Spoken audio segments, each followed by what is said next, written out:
So we are joined all the way from the middle of Hurricane Helene in Greenville, South Carolina, by my friend Andy Cox, commercial real estate expert. We thank you so much for joining us today. I've got a room full here with me at Velma Jackson High School. We're in the marketing, sales, and service career cluster, and we're recording this for all of our friends in Madison County Schools, Madison Central, Rosa Scott, Germantown High School, Ridgeland High School, the Academic Option Center, and our YouTube channel. So thank you so much for braving the elements and joining us today. Awesome, thank you. We have some trees down in the yard. We can't leave. The power's out, so we're making the best of it. Awesome. Now, before we get into all of the things you do in real estate and some of the things that I think is important to understand that commercial real estate does, just to give us a little background, you did play football at the University of South Carolina in the SEC, but then you graduated from UT Chattanooga. So take us through that whole process and and how you got to where you are today. Yeah, so play is a very loose term. I was a walk on and enjoyed the getting beat up every day, and then transferred to UT Chattanooga to try to continue my career. And then I got injured, and that actually put me through to refereeing. I started intramural sports on campus, and that led me to meet you at Austin P. And that led to me moving to Texas to pursue my first job out of college. And I loved it. Kept refereeing, met some great people, got into teaching and coaching, and taught high school football and special ed in Texas for 17 years. Then got into oil and gas, and then moved back to Greenville, South Carolina, and met my wife. And she was in residential real estate, and we were going to work together. And decided that probably wasn't a very good idea for our marriage. And I went the commercial route, and so here I am. Awesome. And we'll talk about the refereeing here in a minute. But I have kids all the time tell me they want to get into real estate. But real estate is different than other careers because it's almost like you're always an entrepreneur. And it is something that you are going to have great sales skills. You're going to have you got to have to know the paperwork and know the codes. You're going to have to know what your client's needs are. And this is not something where if you're a person that just wants to collect a paycheck and clock in every day, a good realtor, commercial or residential, has to have initiative, has to have entrepreneurial thinking because it is a commission based career, 100%. I think a lot of people don't realize that. Correct. My kids ask all the time, "Are you working today?" I'm like, "If my phone is on, I'm working." So, and my wife works way more hours than I do. Residential is a little different than commercial. Luckily, in the commercial world, normally about five or six businesses shut down as a whole. Commercial kind of we shut down as well. The residential world is not, but you are 1,000% correct. It is commission based, 100%. You are your own business. You brand yourself. You have to put your license under a brokerage, but as a whole, it's your business. You make it or break it. I would say in this area, they say the average residential realtor sells two houses a year. You're not going to make a living selling two houses a year. No, not even two houses a month. So it really is. It's something you can make good money in, but it's something you've got to be the one behind it. Like you said, you are the brand. Even though, even if you are the broker, you still got to be out there marketing Correct. yourself. Now, obviously, I have ninth and tenth graders here with me today, and a lot of them have started showing interest in college. And I'm definitely not anti-college because I think a lot of them would do very well in college. But this is not a career where you necessarily need a college degree to be successful. If you No, have marketing skills, if you have sales skills, if you have if you have knowledge and the and determination to work hard and get in and learn a business, this is something you can start doing as soon as you get out of high school. So talk about the process. I know Mississippi has a very similar process to South Carolina to get licensed. yeah. So you can go through school and take a lot of classes and get your real estate license through college. But there is also, just like teaching, you can go through other career paths. I have a master's degree, as you know, and I don't use it. I got into real estate. I went and took classes at a real estate school, and it was geared mostly to residential stuff. And then you go take a test like you would anywhere else. And once you're licensed, you can sell residential or commercial. Most people do specialize in one or the other because they are so different. My wife, she did the same kind of deal. She started out as in a different career and morphed into real estate. And it's all about working your sphere. It's who you know and how you work your sphere of people. Yeah, and it's so important because just like any other sales job, a realtor really has to quarterback all these transactions. So even on the residential side, but especially on the commercial side, you've got to bring in the inspector. You've got to make sure everything in the contract is what it is, so people aren't getting ripped off. And then I think it's really cool because especially a commercial realtor, if you get an inspection of a commercial property and things aren't up to snuff, like it says in the contract, you've got to work with a lot of good tradespeople, and they've got to fix the AC unit. They've got to fix the flooring. They've got to fix holes in the wall. They got to fix chip paint. So talk about, when you have a contract before you have the closing, you've got to look at a lot of things to make sure things are in order. Correct. And the commercial world, there's two different avenues. You can either purchase the building or you can lease the building. So we go through both ways. So either going through the contract as a lease or going through a purchase contract. And to me, the lease would be more important because people that own the building, they're going to take care of it, they're going to fix it up. But when you're in a lease situation and you have a flood coming and the landlord doesn't want to do anything, that's all your inventory in that space that you're trying to sell. That's how you make your money. And if they're not going to help you or the HVAC is broken, what does the contract say in order for who fixes what? What's the time frame? How much money is coming out of your pocket as a small business owner to put into that business or that building that you don't own? So yeah, it's one of the very first things we do is look at the HVAC. My job is to protect my client and keep as much of the out of pocket expenses off of their plate and put that back on the landlord. Yeah, and I think that's where communication skills come back to be so useful. And look, I know I can speak for every other teacher that sees this.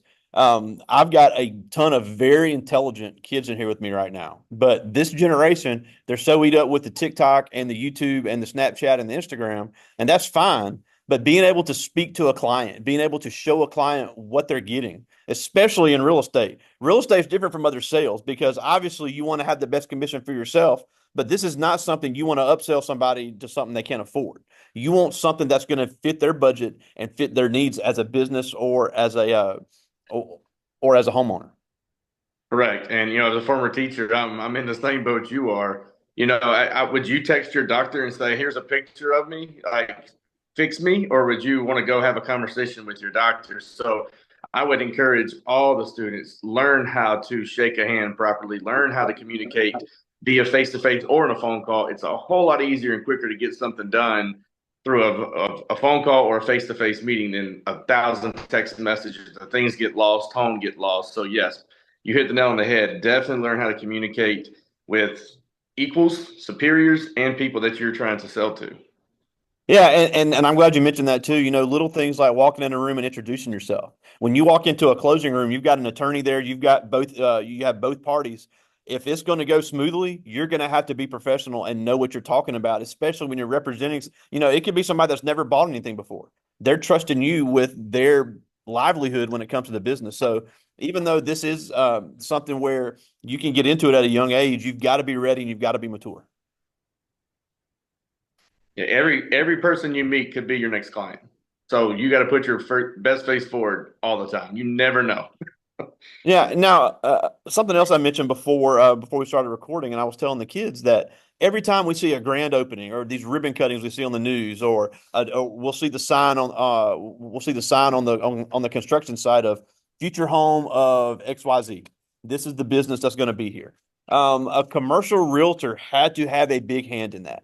And honestly, and I'm not big on offering opinions, but in my opinion, I think you are absolutely crazy if you try to do, especially any kind of real estate transaction, real estate or residential or commercial, without the use of a licensed real estate professional. So, before those businesses ever opened, a commercial real estate agent had to have a huge part in that. Yeah, that's actually kind of one of my first deals. A guy called me and asked me if I could help him read through his lease contract. The landlord stuck him with a large bill, and I read through there and I said, "Man, you signed this. Who represented you?" He said, "I didn't have representation." And all the check marks from the landlord's side, but made a mistake and he learned, and he wasn't represented. He said I would never do that again. And I would, we get paid when deals close, and that fee's already built in through the buyer or the seller. You know how that works. And there's a lot of litigation going on right now in the country based on commissions and how that's being portrayed. So yeah, you definitely want to have someone licensed, for sure. And even if some of these guys in your class are going to go into a different entrepreneurial type thing, use someone that's professional. Don't find the cheapest person on the street to come fix your electricity, because you're going to end up paying more in the long run. Yeah, and that's what I was, I thought that was cool earlier because you guys deal with a lot of these tradespeople and you're going to make sure something gets fixed. You're not going to go find the cheapest person to fix it. You're going to find the best people to fix it. And we have several in here that are interested in the trade world and they work hand in hand a lot with these realtors. And I really encourage those that are, and it's crazy. I know tradespeople that have real estate licenses because they'll Mhm. be working on a project. They'll see that it's for sale, and then they'll turn and sell it because they were the ones that worked on. Correct. Um, Absolutely. And that's the biggest thing I would say to your class is, the only thing that you can leave with is your reputation. And so if you put your best foot forward all the time and show up on time, call when you're going to be late, if things happen, do what you're supposed to do, you can walk away at the end of the day saying that I did put my best foot forward. Absolutely. Now, I got some good questions I'm going to get to, but before we do, Okay. we got to talk about officiating.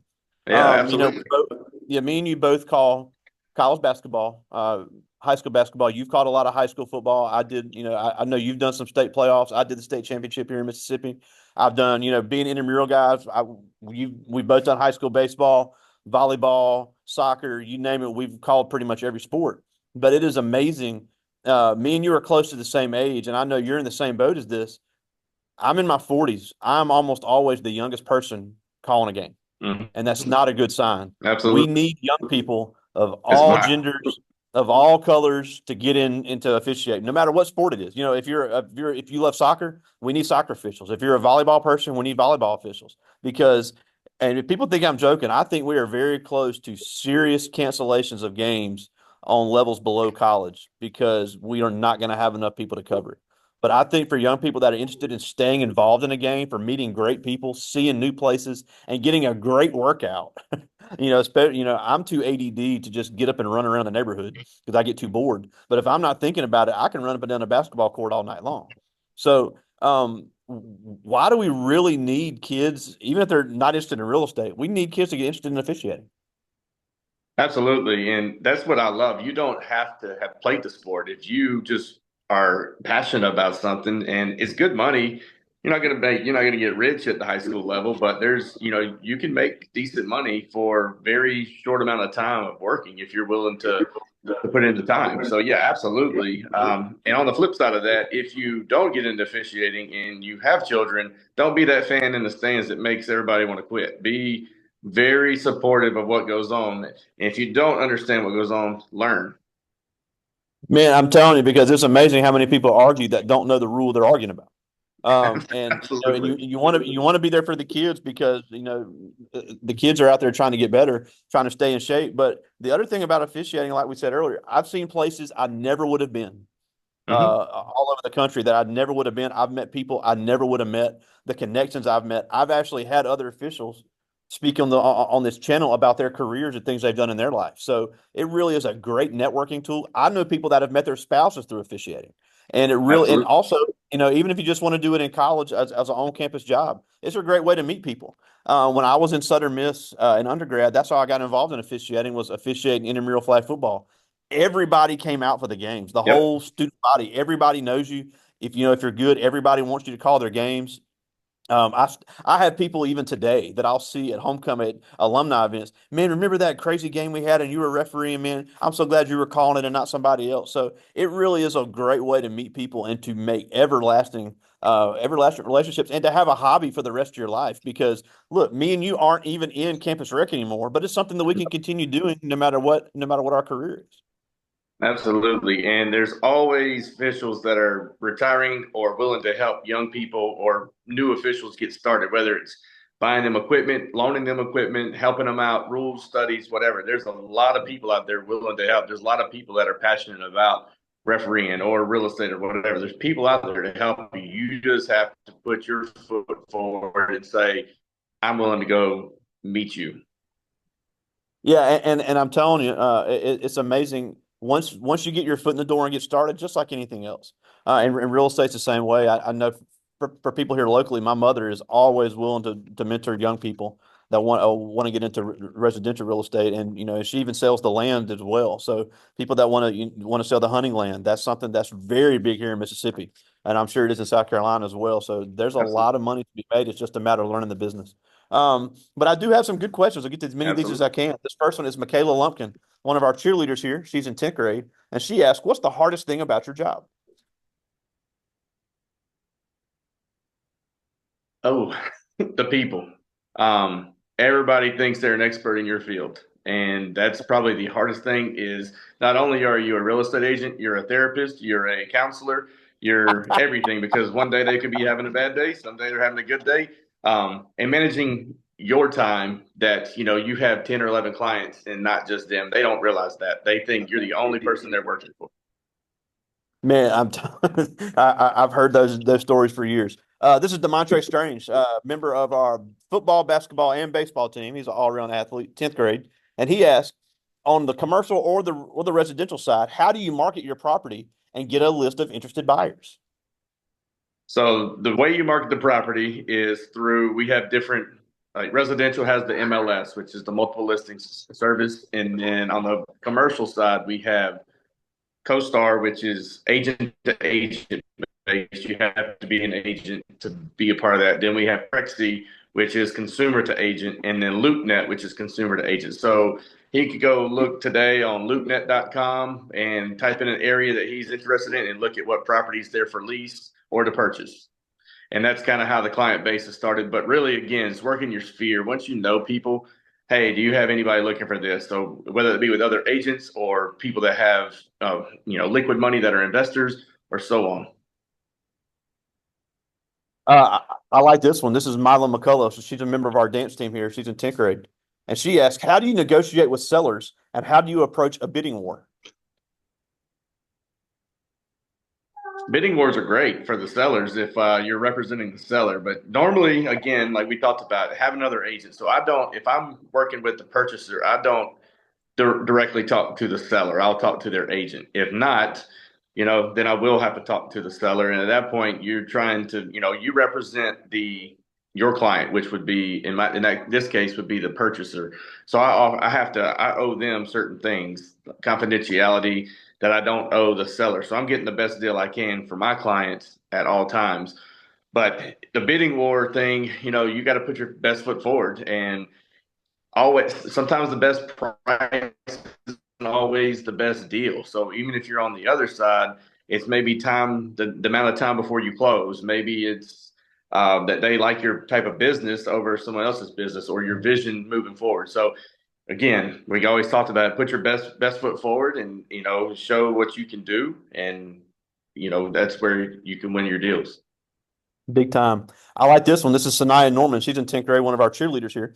And she asked, you mentioned you only get paid at a closing. So what all takes place at a real estate closing? A lot of ink signed on paper. It's a whole lot of writing, depending on what it is. A lot of initials. At that point, my job is pretty much done. We're there to support if there's any other questions. There's an attorney there. The attorney kind of walks through everything, tells the buyers or the sellers or both what they're signing, why they're signing it. There's some tax documents in there because somebody made a profit, so they have to report that to the IRS. There's a lot of documents there, and you walk away with a stack of paper that can be 150 pages long, depending on what type of loan, if there's a loan involved. So there's just a lot of documentation and a lot of ink signed, and then some hugs and farewells, and maybe a gift for my client to say, "Hey, thank you for choosing me." Awesome. I like this one. This is Zion Chambers. He's a member of our basketball team. And he asked, how often do you have to communicate with clients and how often do you have to stay available? How do you have to stay available? That's kind of depend. That's situation. specific, property specific. It kind of depends on what's going on. If you're on the selling side, I try to touch base with them once a week just to kind of give them an update of what's going on. Once we start getting closer to a deal, the communication ramps up. If you're on the purchase side or the tenant side, it's almost daily because I see properties daily. I call them. We've looked at 3 properties yesterday. Maybe we put an offer in. I've got to follow up with the other agent. I used to make fun of my wife. Her phone was always dead. I'm like, you've got to charge your phone. And now when I'm in the commercial real estate world, my phone's dead all the time. Your phone is blowing up through a text message or a phone call all the time. Yeah, and, again, I've mentioned how my mother is a commercial realtor. I'll never forget. She got a dang page, this is back in the pager days, got a dang page in the middle of Super Bowl 31. I remember it like it Mm-hmm. was yesterday. And I was just like, man, I ain't never in my life, and Brett Favre was playing for the Packers. And I'm like, why is anybody in Mississippi calling somebody about a real estate deal right now in the middle of the dang Super Bowl? So it really is something where you always have to be available. I My just got wife time for two. lost the deal. My wife lost a deal on Christmas Eve a couple of years ago because she didn't respond back in time. She responded back, but what we were doing something. It's like on Christmas Eve. It was wild. That is wild. I got time for two more. This is a Zaire, member of our band here in 10th grade, and she asked, "What is the hardest part about transitioning to a career in real estate?" You got to work your sphere. You've got to know the people, or you got to be willing to get out there and hustle. And that's the hardest part for any career that's 100% commission based. If you're not willing to get out and hustle, you're not. If you just want somebody to sit there and say, "Hey, this is 9 to 5, do this, this, and this, and here's a paycheck," you're not going to be successful in any commission only based job. So if you're willing to get out there and hustle, you're willing to get out there and meet people, and it may take a year or two to some of these introductions to come back around. But when they do, they become very, very lucrative for you. Because what's the old saying? If you know 5 people, you know everybody in the world. Like you don't know who knows who. So always meet as many people as you can and put your best foot forward. Yeah, and it only takes one client that you can get that knows a lot of people to send you a lot of business. And I've seen that Absolutely. 100 times where you do a great job for one person and they're pleased with it. The next thing you know, they're telling all their friends to call you. Absolutely. I got time for one more. This is Jada Hardy. She's in 10th grade. She's also a member of our dance team. And she asked, what type of work environment should someone expect if they want to get into real estate? First, let me say, everybody that wrote in a question, you are all part of something extracurricular after school. That is absolutely awesome. I think I heard band, I heard cheerleading, dance, football, badminton. It's awesome. I think Stay as I'm active. looking around, everybody in here, I think plays a sport or is in something. So we got That's a lot of awesome. kids that get involved in stuff.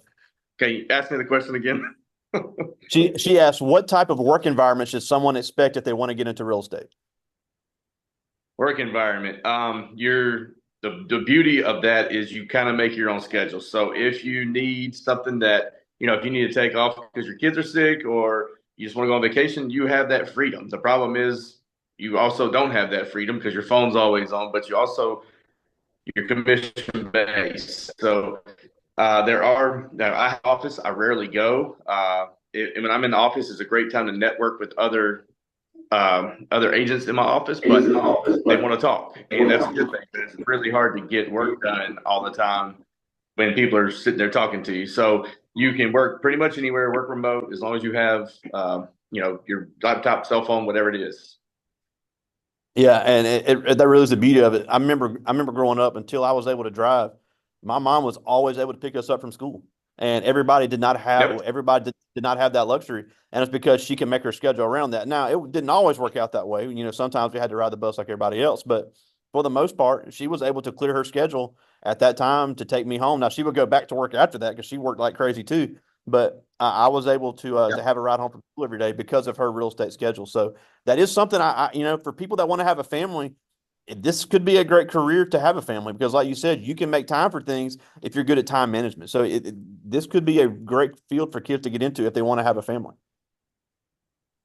It is. It's an awesome career. It's an awesome field.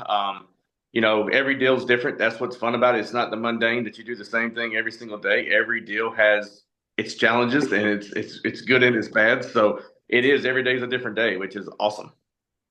That's great. Well, we're almost out of time, and we thank you so much for taking some time for us in the middle of this crazy storm. I love it, love it. It's his But birthday before we tomorrow. go, oh, that's awesome. But before we go, just why should these kids really consider getting into this great field of real estate? Well, the good thing about real estate is it doesn't have to necessarily be full time for you. Like just from tradespeople that have their license. And a lot of people, especially if you're interested in investing, they're not making any more land. And most of the time, as long as you take care of your property, everything appreciates. There's chances to make investments there when you know what you're doing. I would say just be as wise in as many fields as you can. But real estate is great. You can meet the people, learn a business is ever changing, ever evolving, and there's a chance to make you can make a lot of money. Absolutely. Well, again, we thank you so much for braving the elements and joining us today. We've come a long way since Clarksville, and we appreciate you joining us. Andy Cox, all the way from Greenville, South Carolina. Talk to you later. Talk to you later, buddy. Awesome. Thank you. Say See bye. ya.